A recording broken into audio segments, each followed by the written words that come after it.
Bienvenidos, señoras y señores, a Confidencia en el Camarote. Como es habitual en nuestros programas, cada vez traemos cosas diferentes, distintas, que nos pueda llevar por lo menos a la impresión de que existen otras cosas que están más allá de lo que nosotros diariamente percibimos, nos damos cuenta de ello. Hoy vamos a hablar de un tema muy doméstico, un tema que nos sirve diariamente y que lo utilizamos diariamente. Hoy vamos a hablar del agua y vamos a hablar del agua potable. Para ello tenemos la persona adecuada, que es nuestro querido amigo Jaime Morel Sastre, que ya estuvo aquí en otra ocasión a hablar con nosotros. Él es ingeniero de Caminos, Canales y Puertos, el gerente del Consorcio Provincial de Agua, que engloba todas las empresas de aguas de Sevilla, y además él es el secretario general, o uno de los que llevan el tema ese, que es una asociación española de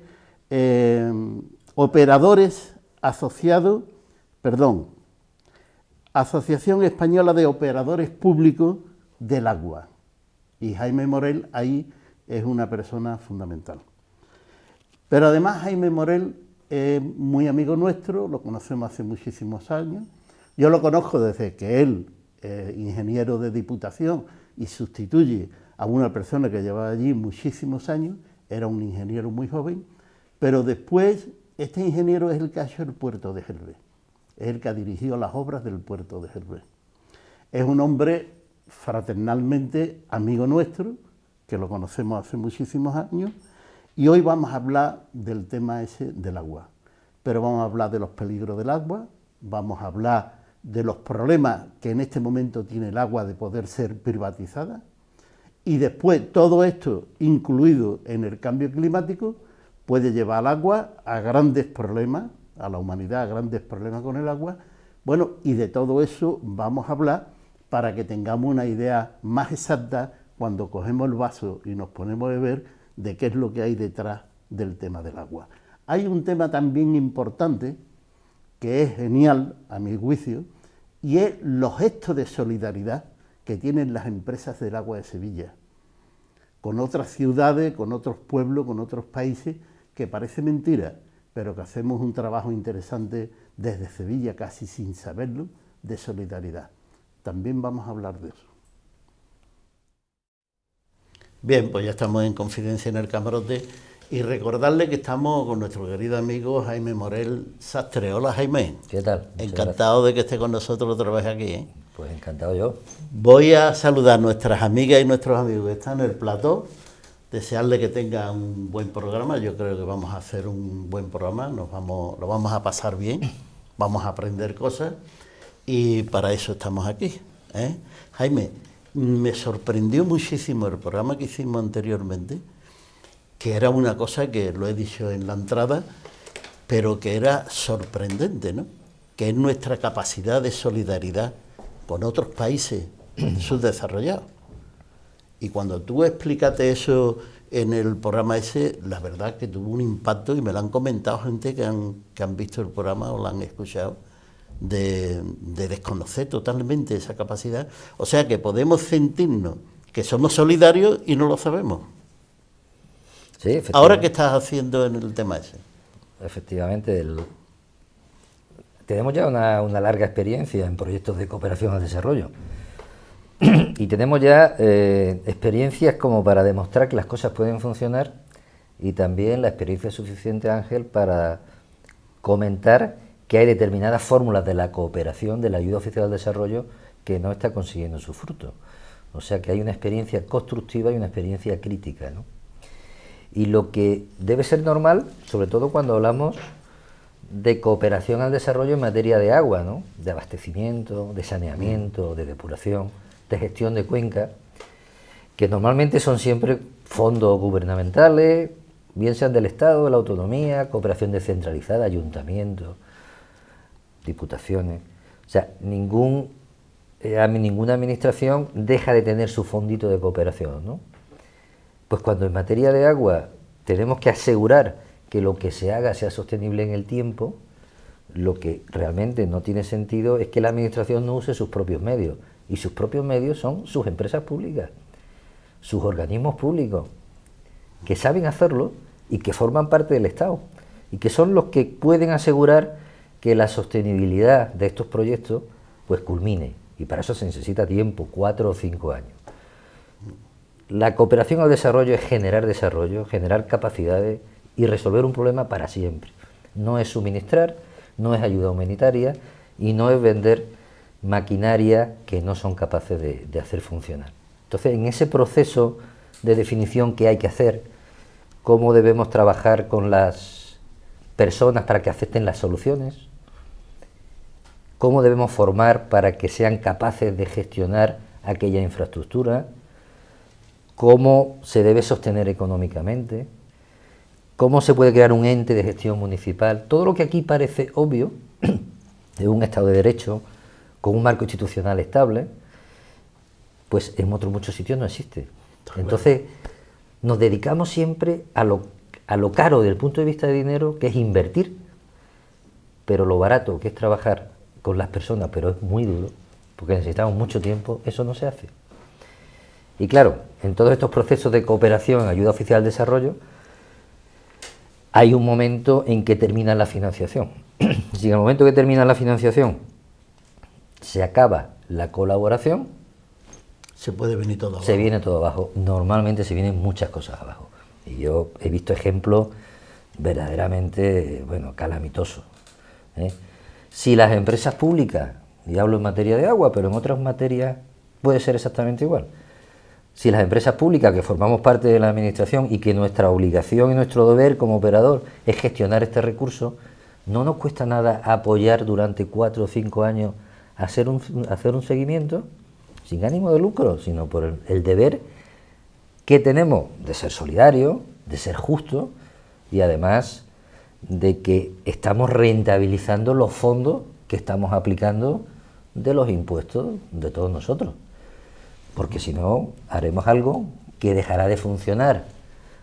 Bien porque no haya sostenibilidad económica, bien porque no sean capaces de gestionar la compra de una pieza de repuesto, o bien por cualquier cosa, o porque no fue la solución adecuada, ¿no? Si muchas veces no hay que buscar soluciones tremendas para asegurar el abastecimiento a las poblaciones, podemos llevar una planta desaladora de 3 millones de euros o podemos poner fuentes públicas como había en nuestros pueblos hace tiempo, pero garantizadas, que sea salubre, que sea potable. Y con eso, en muchas comunidades habremos resuelto ese tema. Lo que hay que enseñarles es cómo tienen que desinfectar ese agua, cómo debe cuidar el manantial. Con eso hemos asegurado muchísimas comunidades. Pero claro, si nos empeñamos en que tenemos que utilizar los fondos para comprar a nuestras empresas instalaciones que luego ellos no son capaces de gestionar. Sí. Yo he visto en Haití 3 plantas potabilizadoras paradas hace 15 días. ¿Quién las gestiona? Y entonces... Claro, los recursos llegaron, pero los técnicos y las ideas para hacer funcionar eso no estaban. Porque falta esa parte, la parte del trabajo humano. Esa es la dura, porque implica muchas horas, mucho esfuerzo y poco presupuesto. Y ya dentro de la crítica a la ayuda oficial al desarrollo, que también existe, ya es un debate abierto en el mundo, y hubo una declaración en París en el 2005 donde se empezó a hablar de la eficacia de la ayuda oficial al desarrollo, ¿no? Que es responder una pregunta. Si llevamos 20 años de ayuda oficial al desarrollo, ¿por qué los países en desarrollo cada vez están peor? Si estamos metiendo muchísima inversión, ¿no? Porque no se está trabajando en conjunto.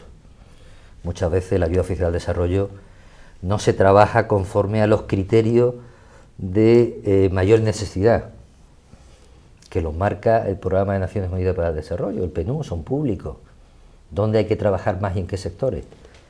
Si no, pues están condicionados por la política geoestratégica que corresponda, ¿no? Y en ese debate hay que incidir. O sea, la sociedad tiene que implicarse para que los políticos que gestionan esos recursos, mandatados, lógicamente, por el pueblo a través de las elecciones, pues que se haga de manera correcta. No puede ser que se utilice como elemento geoestratégico sin tener en cuenta si es necesario o no es necesario, ¿eh? porque es que realmente no está siendo eficaz. Y si no es eficaz, porque aquí, desaparece después. Jaime, y además aquí, perdona Ángel, no se aceptaría. Y nosotros con los recursos que nosotros ponemos en marcha en el tema de la solidaridad, ¿tenemos en cuenta estos elementos sostenibles? En el papel sí. En el papel existen una serie de herramientas administrativas de tal manera que la sostenibilidad de los recursos a través de indicadores, o sea, de los recursos de la cooperación del desarrollo a través de indicadores a la formulación y a la evaluación una vez terminado y durante la ejecución existen. Pero en la realidad es que no. Mi opinión personal, después de muchos años de conocer proyectos y de andar proyectos, y ahora pues, podemos llevar 7, 8, 10 proyectos en marcha, es que no. Es que realmente no se hace correctamente. Y hay muchísimas infraestructuras que, financiadas por los países donantes, que son Europa, Estados Unidos, Canadá, Japón, pues no funcionan y no consiguen realmente generar desarrollo. O sea, cualquier cosa que no genere plusvalías, capacidades in situ y resuelva el problema de por vida, es desarrollo, ¿no?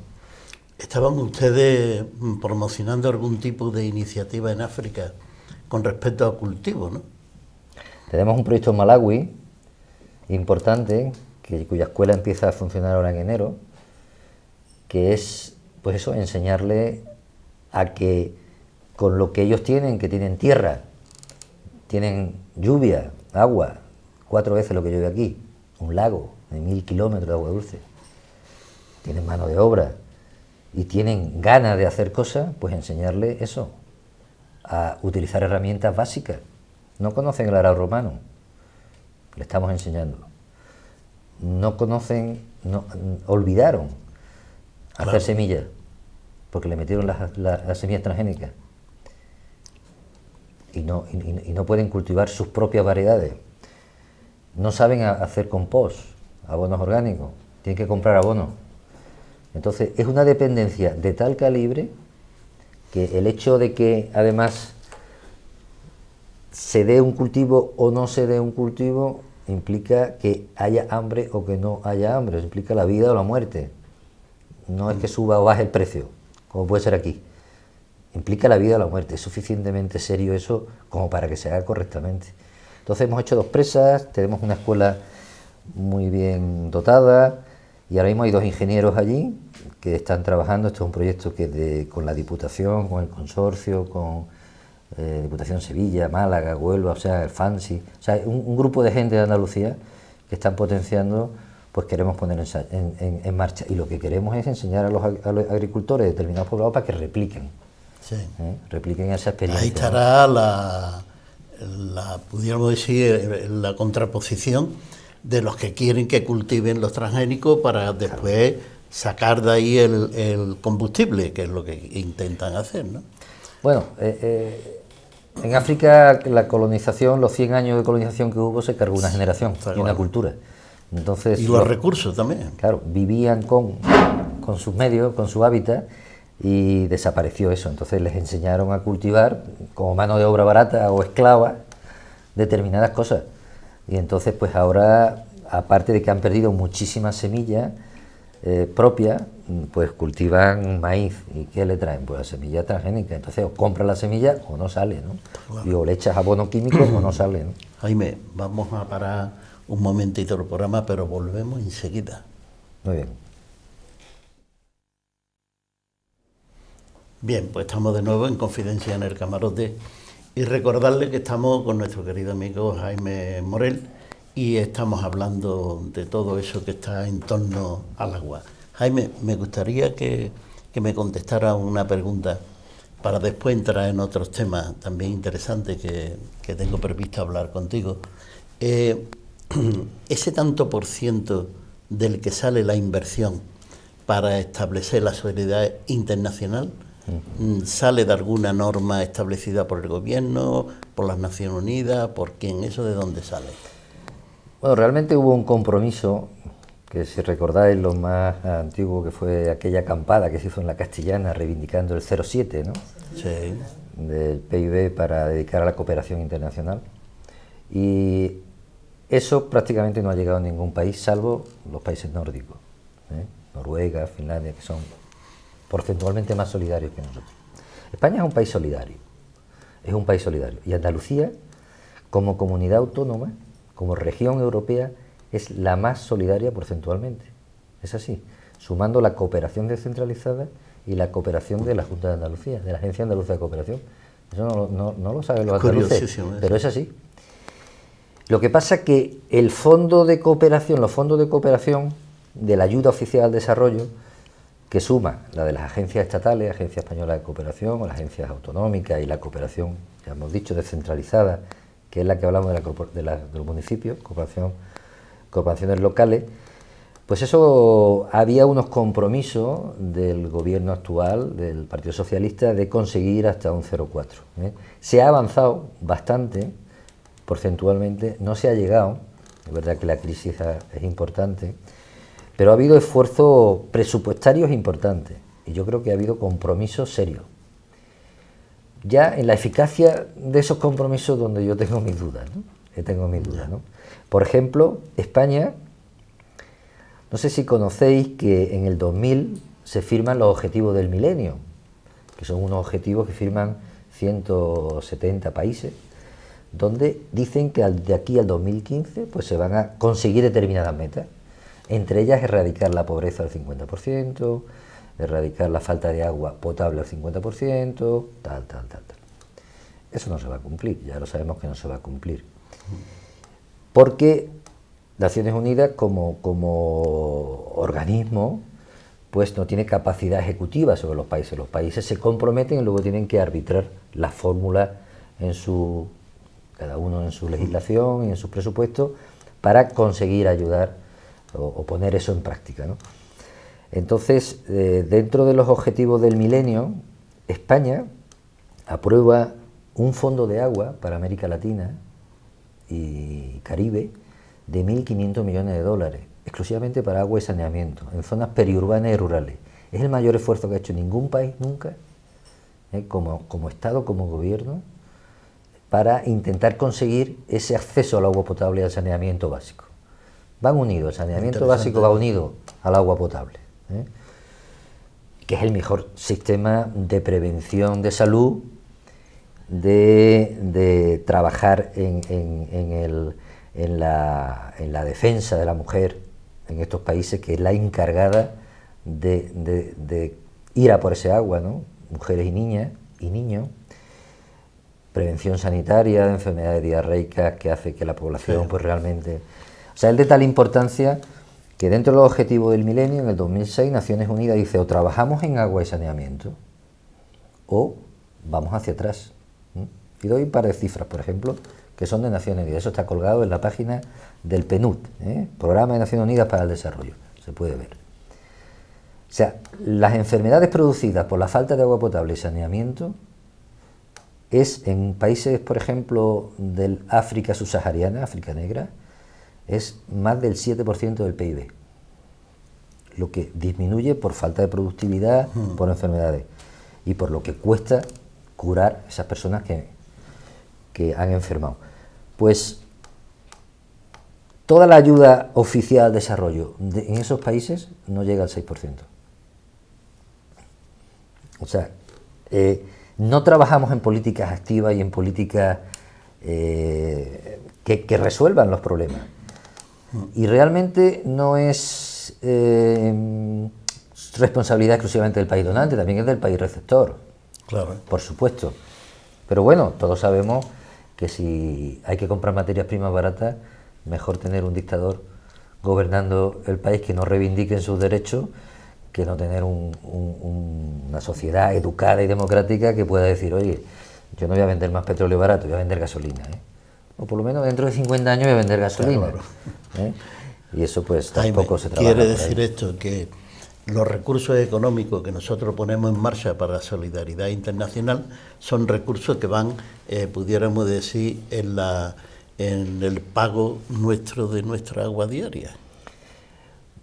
No, No. Los fondos de ayuda oficial al desarrollo salen de los presupuestos generales. Del Estado. Del Estado, o de la comunidad autónoma o del ayuntamiento. O sea que hay un tanto destinado para eso, sí, y ese tanto se intenta que vaya en todos los aspectos: educación, sanidad, desarrollo integral, infraestructura, tal.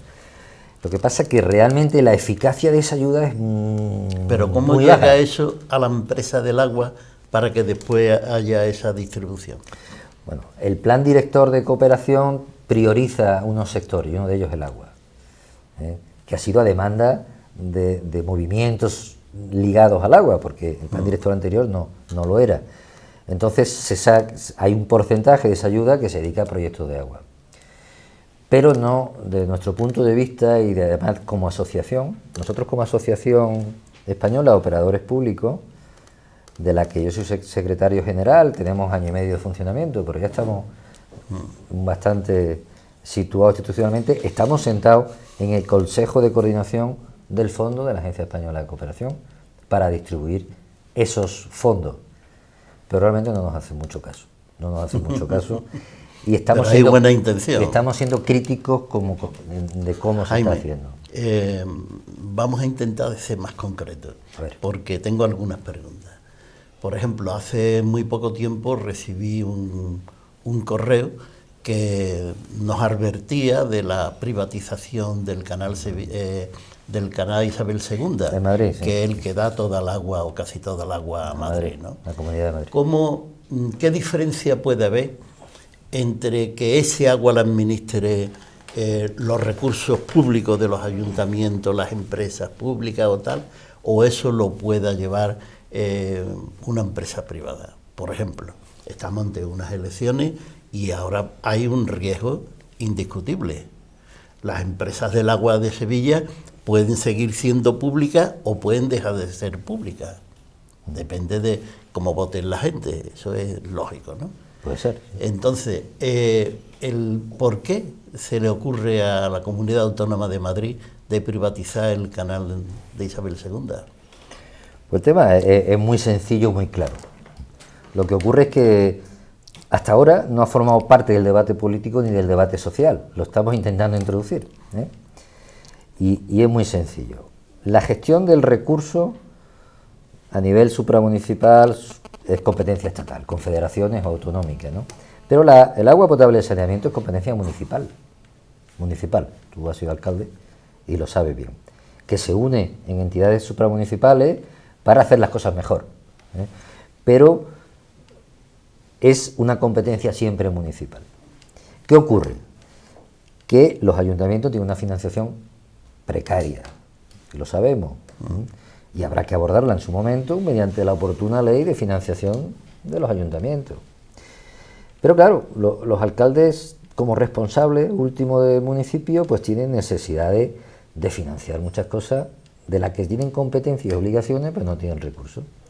Entonces hemos usado el urbanismo muchas veces para financiar. Claro. Se ha caído, ese becerro se murió. Y ahora, pues, ¿qué más podemos vender? Pues vamos a vender el agua, el servicio de agua, vendemos los muebles y lo hipotecamos. Lógicamente, la venta de ese agua, que irá con un canon concesional, como ha hecho Huelva, que ha recibido 58 millones de euros de una empresa privada por quedarse con el agua de la capital, pues esos 58 millones, ¿quién lo va a pagar? Pues el vecino, con el interés correspondiente y con el lucro de la empresa. Es así de sencillo. Y claro, gestionar un servicio público que es un monopolio. Nunca habrá dos empresas vendiendo agua en la misma calle, nunca. Imposible. Que es un mercado cautivo, porque todos tenéis que comprar agua, tenemos que comprar agua y pagarla. Y que la tarifa, además, la ponemos nosotros a primero de año, a través de los órganos colegiados responsables, una vez aprobadas las ordenanzas correspondientes, con lo que la gestión económica, si se hace bien, es sencilla, porque al que no paga se le corta el agua directamente. Entonces, eso, que además es fundamental para la vida y que su acceso debe ser universal, ¿cómo podemos decir que está en el mercado? Es que no puede estar en el mercado, no debe estar en el mercado, porque no hay competencia. Y además, cuando se gestiona en estas condiciones, debe ser una gestión transparente, debe ser una gestión participativa y se debe rendir cuenta a los ciudadanos de qué están haciendo. Y la participación debe ser activa, lo está diciendo la directiva europea. Sea empresa pública o privada. Sea empresa pública o privada, porque una privada, por supuesto, participativa y transparente no va a ser, No, claro. porque tiene sus cuentas y su lucro que va a intentar guardarla, ¿no? Y enmascararlo. Claro, son condiciones tan claras de que debe gestionarse desde lo público que el debate no existe ni existiría si no estuviesen recaudando dinero. ¿Por qué la Comunidad de Madrid quiere privatizar el agua, el canal Isabel II? Pues porque quiere coger, no sé, 2.000 o 3.000 millones de euros, que lo van a pagar los ciudadanos de Madrid, pero que no se va a dedicar al agua, se va a dedicar a otra cosa. Y nosotros de la asociación creemos que es ilegal, porque la tarifa es finalista, es para pagar el servicio, y vamos a luchar contra eso y vamos a definir. Y si un municipio, porque la ley lo permite, quiere privatizar el servicio de agua, que sea un concesionario primario quien le gestione, que sea por mayor eficiencia, por mayor calidad, pero que existan indicadores para poder medirlo, porque no se mide si se hace bien o mal. No tenemos indicadores. Y si es mejor, que se lo explique a sus ciudadanos. Mire, lo voy a hacer porque creo que es mejor por esto. Pero siempre callado por detrás, a ver si cojo dinero para poder tapar un agujero. Que al final lo paga la gente. Por tanto, la única razón, y yo lo digo así de claro, las empresas privadas se enfadan conmigo, pero es que es así. No existe una sola concesión en España donde no haya un canon concesional por delante, donde no haya dinero por delante al municipio. Y no para hacer infraestructura hidráulica. ¿Y esto cómo se llama? Estamos vendiendo los muebles de la casa. Para un servicio mejor, demostrémoslo, tengamos indicadores. Esto que estamos diciendo, que estamos hablando ahora, en otros países funciona ya. En Estados Unidos, que es la cuna del capitalismo, la mayoría de las empresas de agua son públicas. Y hay rendición de cuentas obligada. Hay auditores que tienen que rendir indicadores que además paga la empresa, igual que se audita la contabilidad. ¿Auditamos la contabilidad? Pues claro, dinero no podemos perder porque tal. Pero no auditamos la calidad, auditémosla, seamos transparentes, que los trabajadores participen, que los usuarios participen. Claro. Y cualquier decisión que tomemos, por difícil que sea, será siempre mucho más legítima cuando tengamos a los usuarios al lado. Y si esto aquí es un problema, imagínate lo que es en países en desarrollo. Porque aquí al fin y al cabo estamos pagando el 3-4% de nuestra renta para pagar el agua. Y como es eso, no nos preocupamos mucho. No nos preocupamos mucho. Pero es que en Nairobi, ya ahora tenemos una delegación de Kenia, que estamos haciendo un proyecto, nos han aprobado un proyecto de la Unión Europea para trabajar con una empresa de agua pública de Kenia durante 4 años con Sevilla. En Kenia, en los suburbios de Kenia, no hay agua potable. Entonces hay que ir al aguador a comprar el agua. Y vale 50 litros de agua, que no sabe muy bien de cómo está, vale $1. Y la renta son $2, la renta media.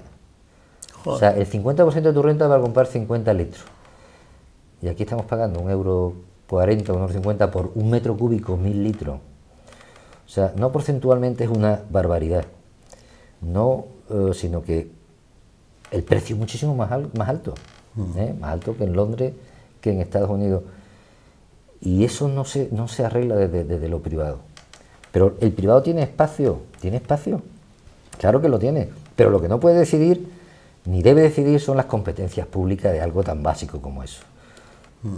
El privado para el hospital... La empresa lo tiene muy claro, yo le doy mi parte al ayuntamiento y tengo vendido el producto sin que haya competencia ninguna, tiene vendido todo el producto, bueno, las cuentas están claras desde el principio. Claro.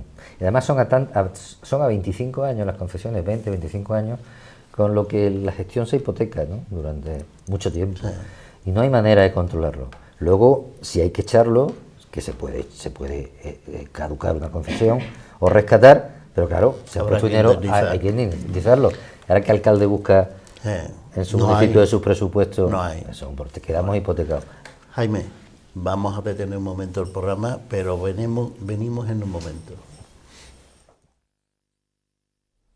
Bien, pues estamos de nuevo en Confidencia en el Camarote y recordarle que estamos con nuestro querido amigo Jaime Morel. Jaime, ¿qué tal? ¿Cómo va? Estupendamente, estoy aquí a gustísimo. Pues a nosotros nos parece corto el programa.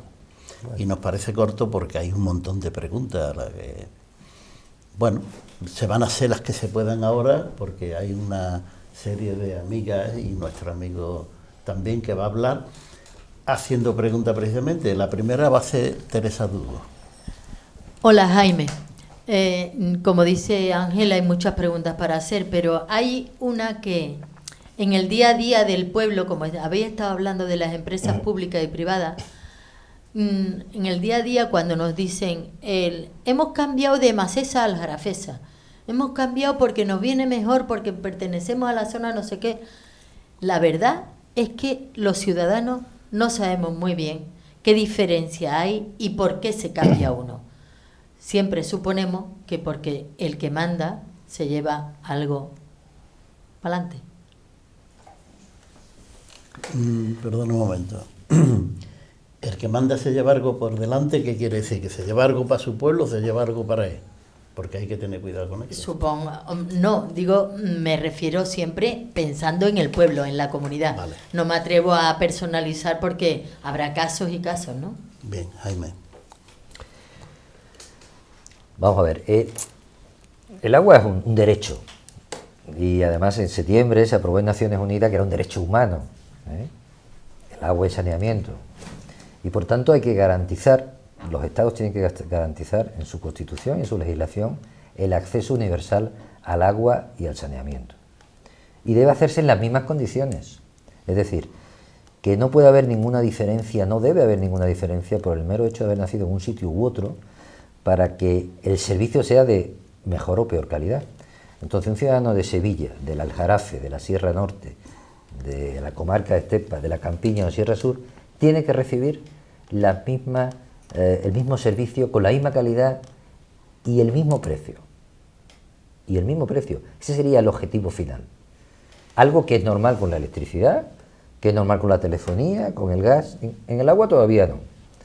Entonces, el consorcio provincial surge como iniciativa política, donde se integran todos los sistemas de la provincia de Sevilla, aparte de la Diputación y la Agencia Andaluza del Agua, con el objetivo de trabajar más donde más falta hace, por tanto priorizar aquellas inversiones donde más falta hace, que así se está haciendo, y potenciar sistemas de gestión público en aquellos lugares donde no los hay.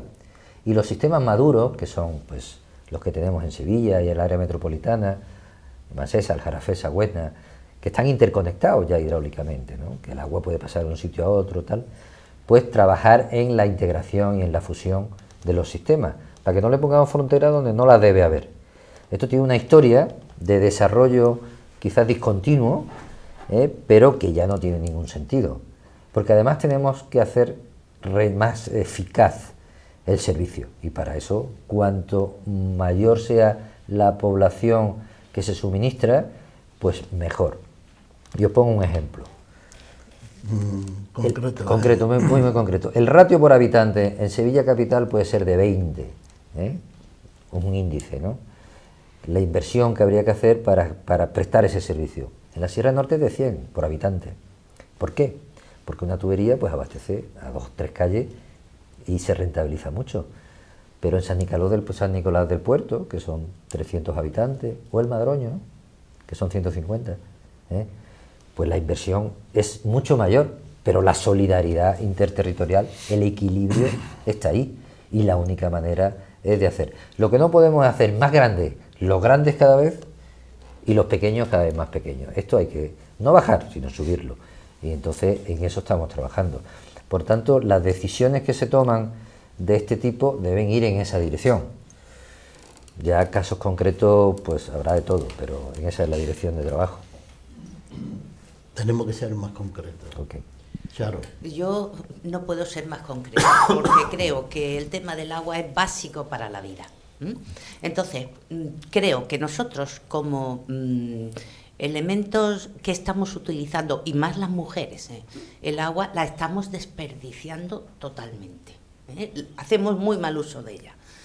Pero bueno, 2 preguntas concretas. Una, ¿qué recursos hidráulicos tenemos en la actualidad y la capacidad para obtener más?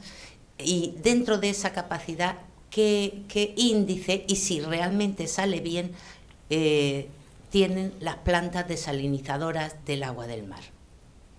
Esa es una. Y la segunda es, ¿qué posibilidades tenemos a niveles personales para colaborar en esas actuaciones que tenéis de cooperación con el agua? Procura ser lo más concreto posible, Jaime, Sí. si no, no nos da Sí, sí. para hacer las 5 preguntas. La participación a nivel de empresa es complicado, pero siempre hay agentes sociales y hay ONGs que trabajan y que por tanto hay en estos partenariados, son amplios, ¿eh? Por tanto a través de ONG que trabajan en el sector de agua se puede participar en estos proyectos donde también participamos las empresas públicas, por tanto hay una fórmula sencilla, ¿eh? Generar Sin Fronteras se puede hacer, lo hace por ejemplo. Y una pregunta, la primera pregunta, ¿no hacen falta más recursos? Hay que gestionarlos mejor, que no hacen falta más recursos, y que eso hay que decirlo. Y el Acuerdo Andaluz por el Agua a nivel de cuenca andaluza es así. El 80 y mucho por ciento lo gastamos en agricultura, y la agricultura tiene que ser más eficiente. El 12% en consumo a poblaciones, que ya hemos hecho los deberes, o lo estamos haciendo bien, se gasta una dotación de 130 140 litros. Por tanto, la solución de la ósmosis inversa, que tiene un problema medioambiental importante porque el rechazo hay que mandarlo a un sitio donde no contamine, debe ser solo utilizado en algunas cuencas deficitarias del Levante. Realmente no hace falta. Hay agua de sobra, pero hay que gestionémosla, y el regadío, con el plan de modernización y el compromiso, y probablemente habrá que quitar hectáreas de riego, porque hay hiperproducción de muchas cosas, a medida que las subvenciones vayan bajando, esto aquí hay un proceso de cambio clarísimo, pues generarán los recursos para que se equilibre. Pero la pregunta es, no hacen falta ser más presas, hay que gestionar mucho mejor y ser más eficaces. Bien. Mila. Bien, la verdad que como decía Ángel, el programa se nos queda corto, pero bueno, yo quisiera hacerte 2 preguntas. La primera es, si consideras que nosotros los ciudadanos de Sevilla pagamos un precio justo por el agua o realmente es un poquito cara con respecto a otros países. Yo tengo mi propia opinión, pero quisiera escuchar la tuya. Y luego la segunda es, ¿en base a qué criterios? Porque a mí cuando mencionas cooperación internacional se me ocurre una infinidad de países, una lista interminable, pero por lo que veo mayoritariamente enfocamos la ayuda de cooperación a los países africanos. Entonces me pregunto, ¿en base a qué criterio decidimos a qué países ayudamos? Y si tuviésemos mayores posibilidades, si tú ampliarías esas ayudas a otros países que en la actualidad no podemos ayudar.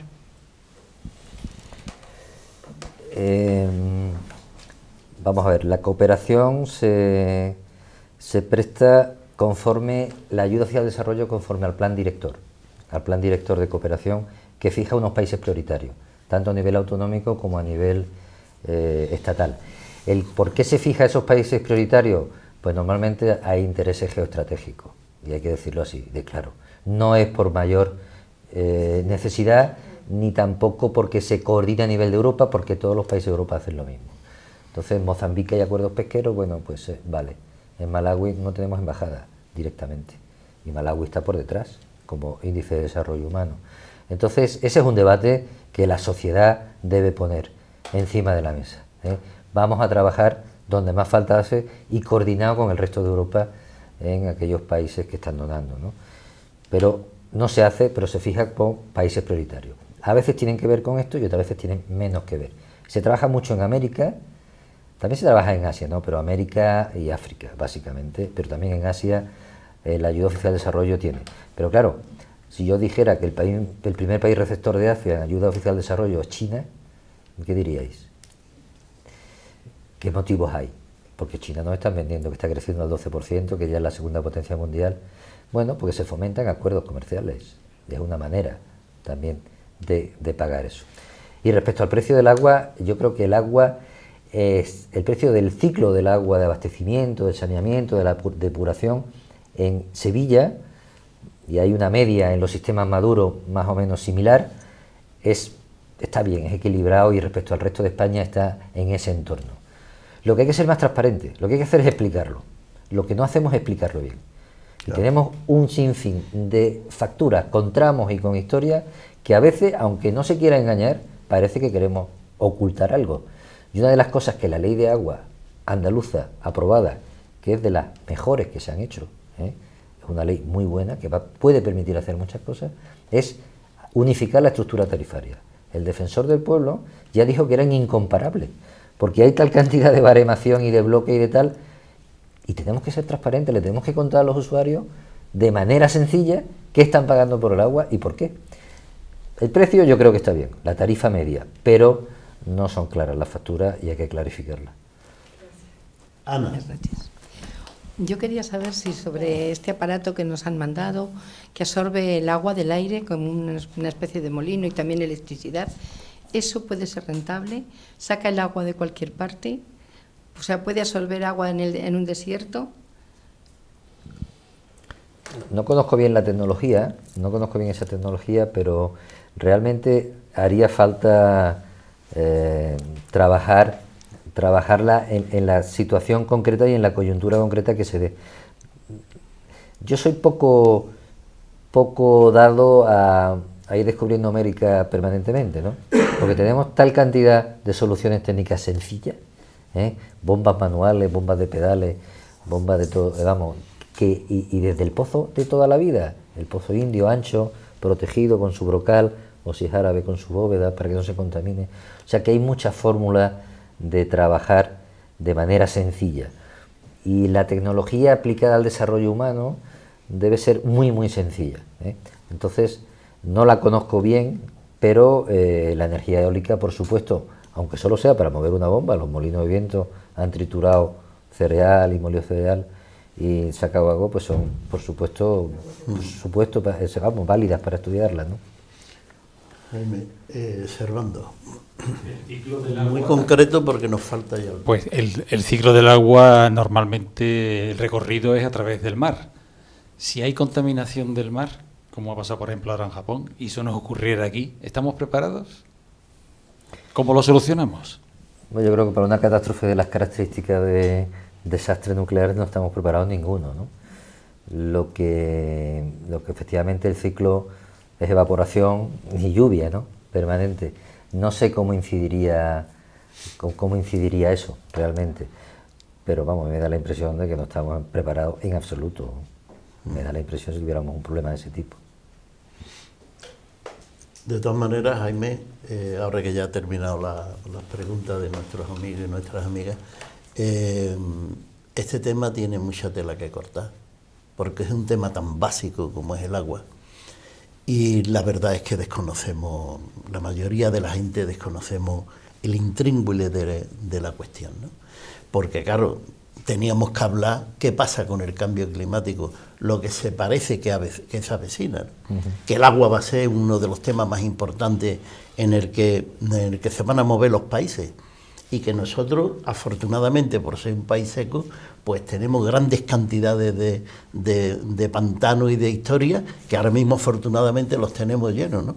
Sí, sí. Y bueno, y por el agua nosotros interceptó un diario inglés muy importante, un documento de la NASA secreto sobre el tema del cambio climático y todo lo que iba a haber, y decían que la próxima guerra lo será por el agua potable. Ya la hay, todo Palestina, Entonces, Israel, todo esto del lío es por el control del agua. Jaime, no podemos seguir. Te agradecemos muchísimo que hayas estado aquí con Muchas nosotros. gracias a vosotros. Te lo agradecemos muchísimo. Y a nuestras amigas y a nuestros amigos que están en el plató, pues les doy las gracias por haber estado aquí con nosotros. Y siempre debemos de decir, porque es interesante, que estos programas parten de un presupuesto de ingreso cero y de gasto cero, mejor que el agua, porque aquí todo el mundo trabaja gratis. No sería posible este programa sin nuestro amigo Israel Jiménez, sin nuestro amigo Juan y sin nuestro amigo Manolo, que son los técnicos que están aquí, Juan Prieto y Manolo León. Y esto funciona porque hay voluntad de transmitir las ideas. Y nosotros regalamos las ideas y los programas para que después en internet cada uno haga lo que quiera con ellos, pero nosotros trabajamos en ese sentido. Y a nuestros oyentes y nuestros televidentes les decimos que la semana que viene nos pueden encontrar exactamente donde mismo nos han encontrado hoy. Y hasta entonces nos despedimos si Dios quiere.